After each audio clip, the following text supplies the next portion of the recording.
If your words are always harsh, your heart will eventually become the same. And the Prophet, peace be upon him, warned us about this. Soft speech isn't just good manners. It is a sunnah that reflects the purity of your heart. The Prophet Muhammad, peace be upon him, was sent with a message of mercy.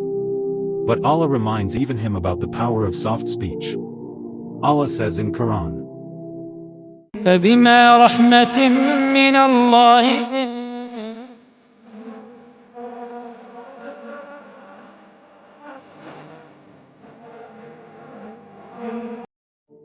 It is by Allah's mercy that you, O Prophet, were gentle with them. Had you been harsh and hard-hearted, they would have scattered away from you. This ayah teaches a secret.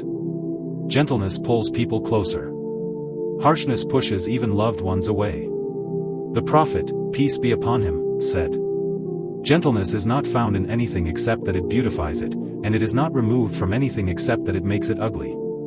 So every time you choose soft words when you could have been harsh, you are practicing a sunnah that beautifies your interactions, your relationships, and your soul. Tonight, speak gently, to your parents, your spouse, your children, even a stranger. Because your words are a reflection of your heart. And the Prophet's, peace be upon him, heart was the softest of all.